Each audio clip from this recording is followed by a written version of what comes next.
listen. I got a lot of wounded to take care of down here. You better find a weapon quick and hook up with the Sarge. Throw a grenade, let's go! Just past the gate! In those trees!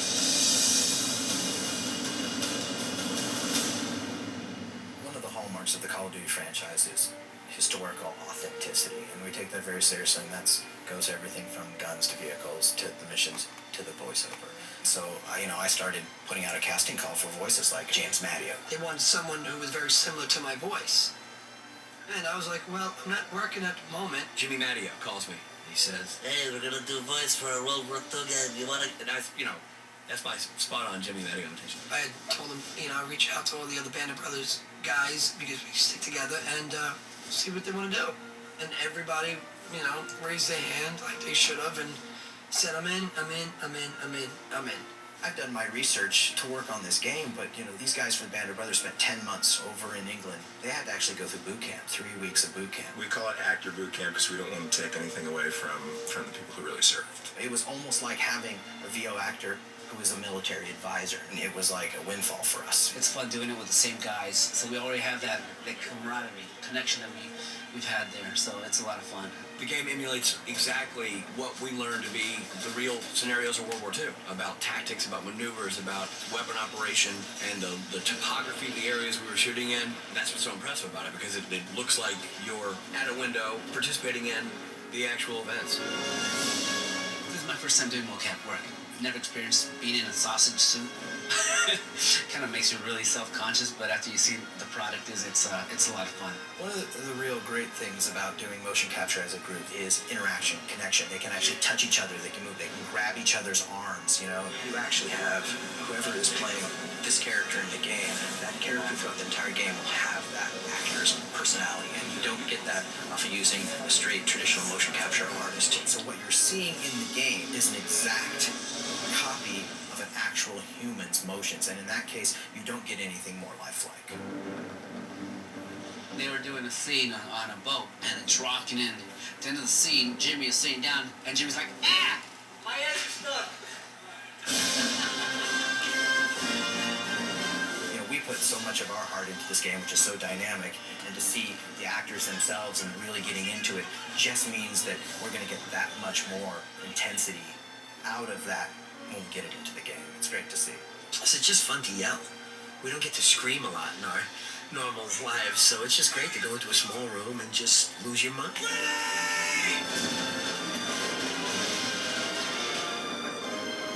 My grandfather was actually a decorated colonel for World War II, ran an Air Force base, and I grew up with a real sense of reverence for these people. They're all individuals. They all had names, families.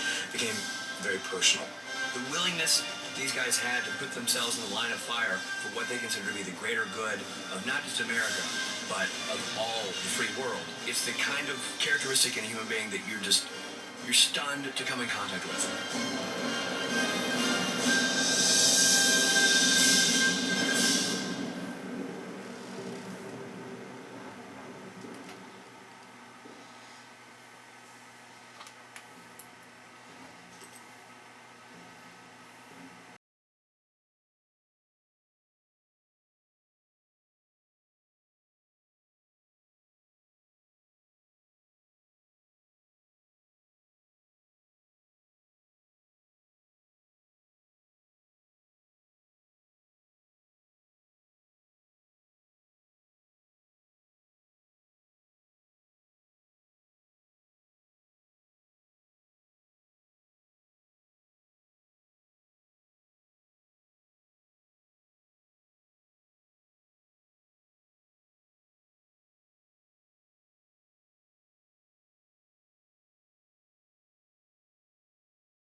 Difficult, they'll sacrifice too great duty first, and they mean it.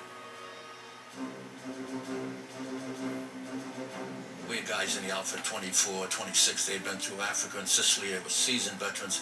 I got a nickname Yak Yak. I don't know why. You know, way us Irish guys are from Boston. I think I was the funniest one in the squad. I felt it was my responsibility to my platoon to keep morale up. I spent a lot of time figuring for him. I made a lot of friends. We buddied together. We had a lot of good times together. This has been over 60 years, you know. A lot of names just fade out. But his name will never fade out, obviously, because he saved my life, you know. You rely on that guy on the right and left. This stuff about apple pie and mother and, you know, the country, that's baloney. You sold it because you didn't want to leave your buddies. You didn't want to make your buddies ashamed of you. It was a regular Army unit. It was well-trained, well-organized. They met their baptism of fire in North Africa, and it just built from there. They had a pretty bad reputation of being pretty tough guys, but they were fighters.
All right, we'll surrender.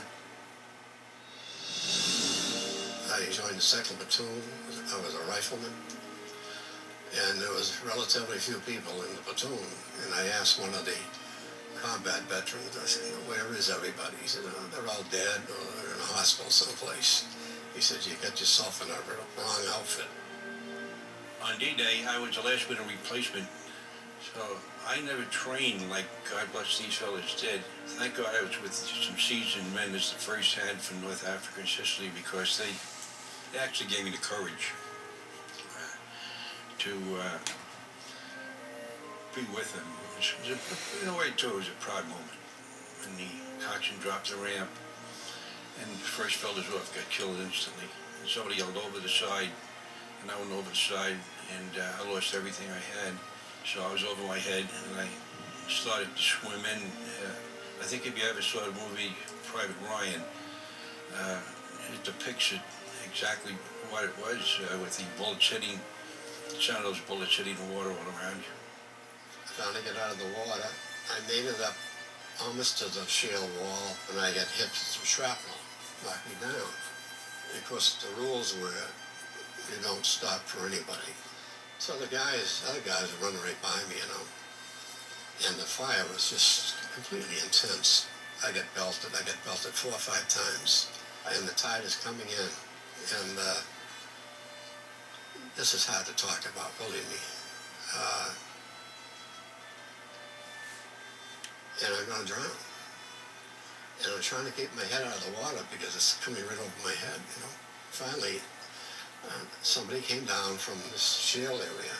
Turned out it was my buddy, you know, and he couldn't budge me. And he came down on the fire, too. He went back, and they got another guy from Chicago. And he came down, and they cut my jacket off with a trench knife.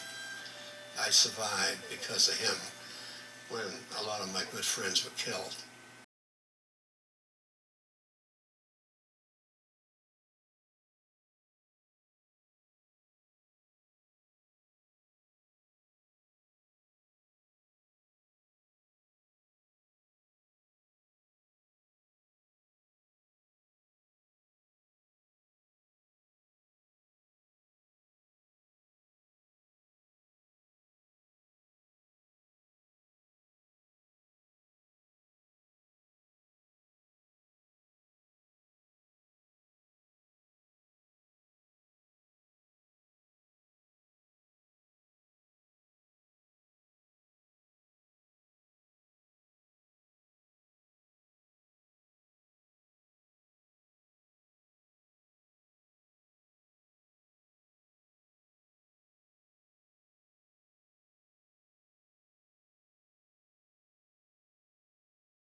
Dan Kopel, lead designer for the multiplayer part of Big Red 1.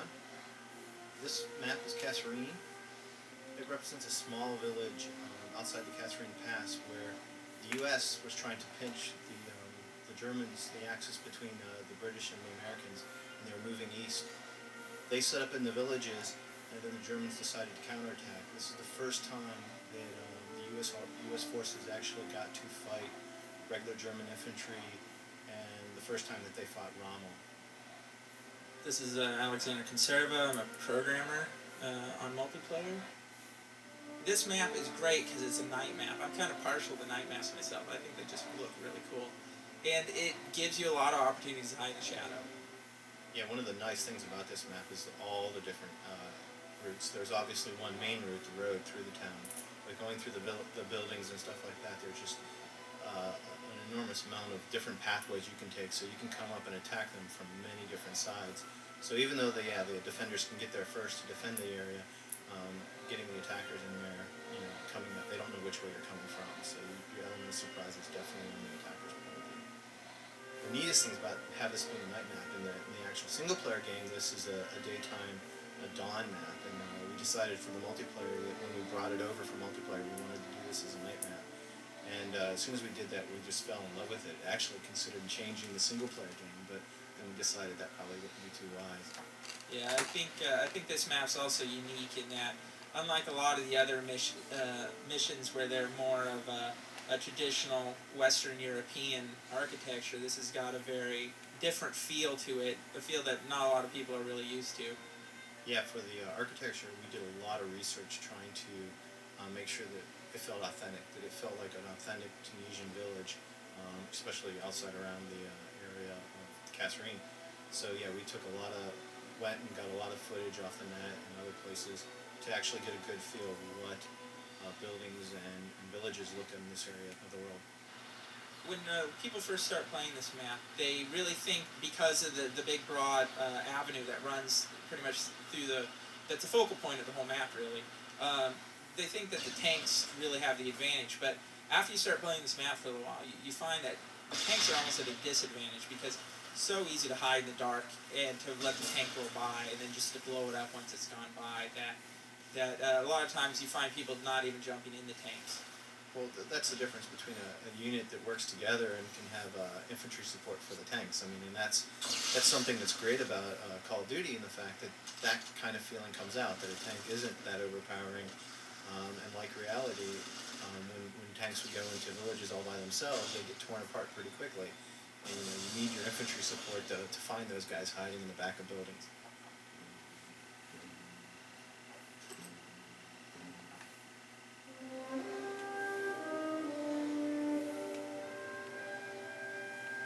Dan Kopel, lead designer for the multiplayer. This map is Mabage. We pronounced it horribly, we're not French. After the Allies broke out from Normandy, they pushed through France pretty quickly and into the Belgium area. This map represents an area of Belgium near Mons and then actually into Germany near Aachen. And this is where the United States started running into much more stiffened German defenses as the Germans started feeling the threat of the United States coming into, or the Allies coming into Germany. And the battle around here, this area was just, they decimated the towns and stuff like that. It just totally represented in this map. It's just one big rubble over the Belgian countryside. This is Alexander Conserva. I'm a multiplayer programmer. This map is definitely set up very well for Capture the Flag. We're all huge first-person shooter fans, and there's a lot of us that have been playing first-person shooters for a very long time, and Capture the Flag is very near and dear to most of our hearts. One version or another, definitely. Yeah, one version or another. But when we made our Capture the Flag, we basically sat down and said, what is the most classic example of Capture the Flag? And we did that because we wanted to do just a regular good Capture the Flag that everybody likes, and we didn't want to try to get fancy and invent new rules or anything. We just gave a straight, hard Capture the Flag.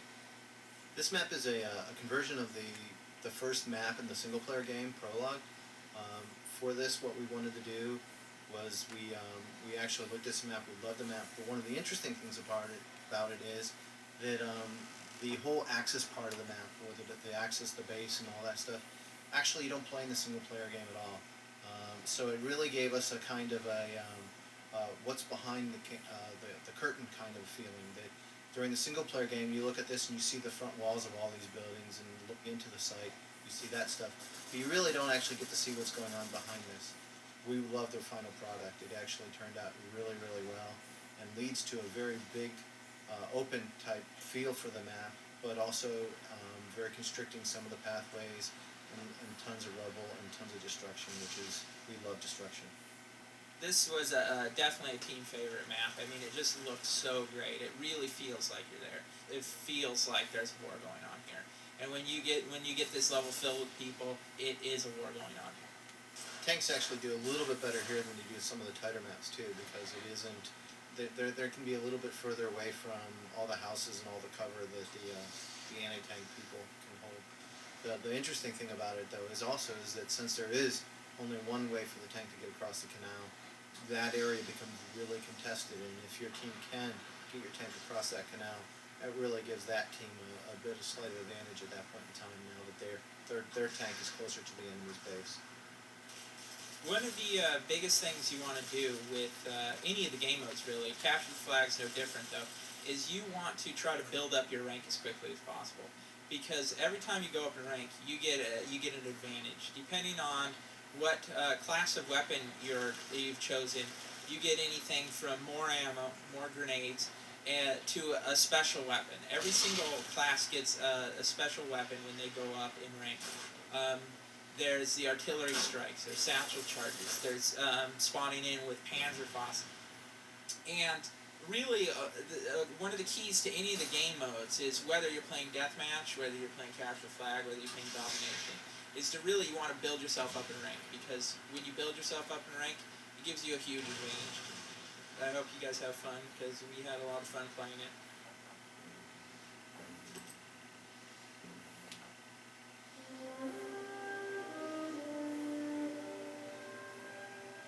Dan Kopel, lead designer for the multiplayer project. This is Maps Turina. It's a Sicily map.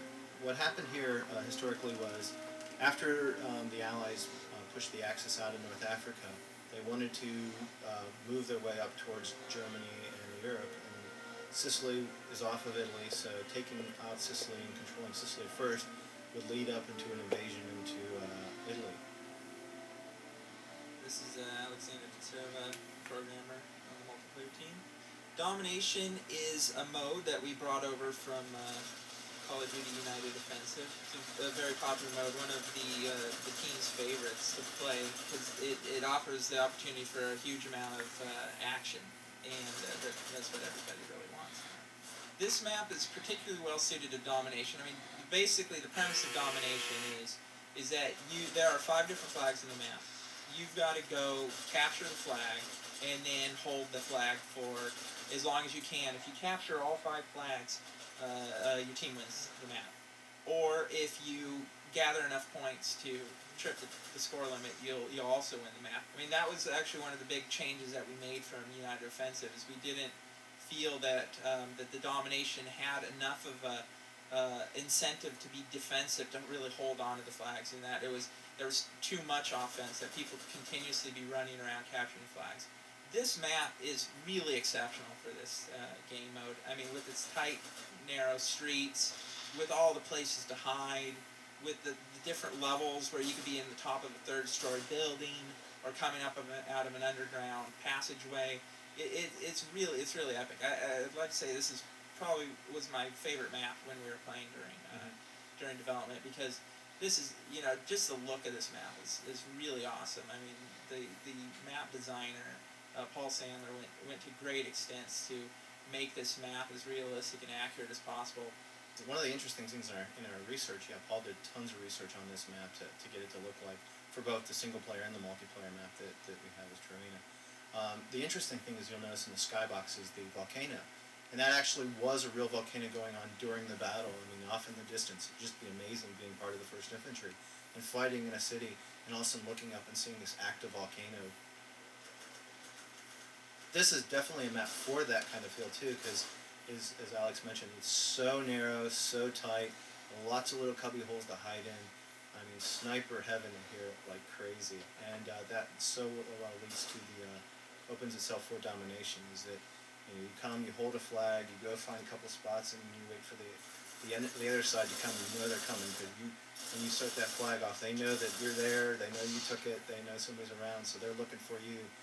And then you're just sort of waiting for them to come around the corner. The center section of the map, I think, is really key to the entire gameplay. I mean, that's where the most dramatic fighting goes on, because it's where all the roads lead. There's the three roads coming to the one spot, and then so people end up there fairly often. And also there's that center flag that everybody wants to grab. It's a really, really cool place to fight. There's all sorts of niches and cubby holes. There's a really great spot down one of the streets up in the second floor balcony where you can set up an LMG that's perfect for just holding down that flag, or maybe taking some defenders off the flag. This section right here is just where your fiercest firefights are going to go on. So I'd almost recommend saving this flag till last. One definite ability plus about that is the fact that the middle flag is going to be it's equal distance from both of the spawn points. But then one of the negative parts about that is while you're trying to fight this, it leaves you you have to control to actually win the match by taking all 5 flags. You have to keep control of the 2 flags closest to their base while you're trying to assault a flag in the middle of the map, and that actually I think would be a pretty hard thing to do. I mean. But then again, controlling all 5 flags at the same time is difficult to do anyway. So. Yeah. I mean, one of the things is that a lot of times in domination, what people will tend to do is they'll get caught in a little trap. What happens is they'll focus on one flag, like they'll go and try to grab it and they'll die, and then they'll really make it a point in their head that they got to get that one flag. The other thing about all that is that's why it's so good in this map is that there are so many small, extra passageways to get through. It's like they don't know how you're going to get to that next flag. You got definitely a lot of different ways to do that. And if there's defenders taking one of the routes away from you, you can always try a different route to get to where you're trying to go to.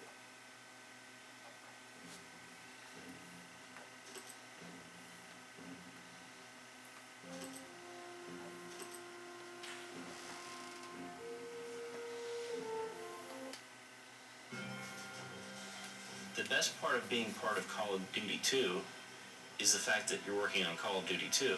It's an incredible opportunity. It's an awesome game, and I'm really lucky. The team that we work with is the Navy SEAL team of video games. We just have an incredible talent pool. Working on this game is kind of a dream come true for me, because when I was a little kid, I used to look through all the books and watch all the movies, and now I'm actually the guy kind of making these events that I read about come to life. To create the next chapter in the highly successful Call of Duty series, Activision brought 2 expert teams together. Treyarch, makers of the Spider-Man games, brought in expertise in console development. Grey Matter, developers of Return to Castle Wolfenstein and Call of Duty United Offensive, brought to the table award-winning first-person shooter experience for the PC. Some person had the wisdom over at Activision to go, I see a great combination here. Part of a video game is trying to give people a wide variety of encounters and places to actually fight. But we wanted to also keep with one team, one set of individuals that fought through a whole bunch of experiences. The Big Red One is the 1st Infantry Division. They were considered to be the top-notch fighters. They're at the forefront of pretty much every major military action in the Second World War. In the design process, the team did extensive research, including travel to the 1st Division Museum. We actually found out that there's an actual Big Red One museum with a built-in historian who was willing to help us. And so we had a lot of detail that we could draw out of that and sprinkle throughout the game to really give it more authenticity. Even like down to the time of day, the type of weather that was happening on that particular battle, that kind of stuff. One of the cool things about Big Red One are the details, the small details that people might not notice. When we were doing the initial design for this level, we were looking through pictures, and we got the city of Troina, and we're setting maps up, and one of us goes, what the heck is that? And there, I think it looks like a live volcano. Sure enough, a little research, there was a live volcano that was going off. So, quick trip to the art department. Now in that level, we've got this big volcano in the distance going off. We try to get as accurate as possible. One of the perfect examples is the weapons.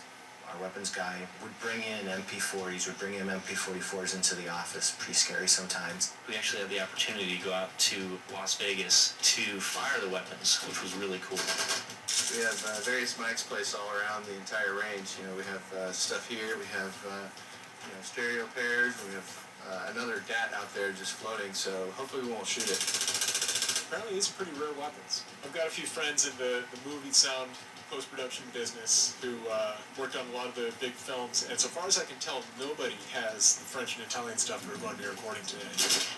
One of the gun handlers actually gave me the opportunity to test a theory. We fire light machine guns from the hip. Basically, you can run around and fire this machine gun that's mostly designed to be fired from a bipod or a fixed position. So we wanted to test the theory, and we fired it much the same way that the Marines actually would have fired it on beachheads in World War II. It looked like a scene from a movie. I mean, it was really cool.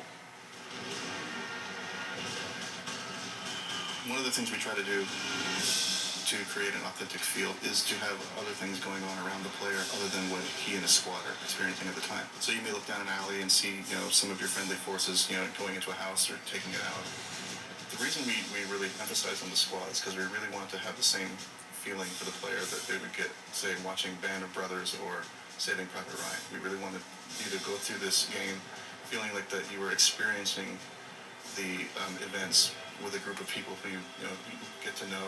Early on, what we've done is we've had the characters be clean shaven, in very clean, tight, neat uniforms. And actually later in the game, you'll notice that they have facial hair, that they're dirty uniforms, that the way they speak, everything looks like they've been through a war. So you can actually see the progression in the characters that you're fighting with as they've gone through the battle too.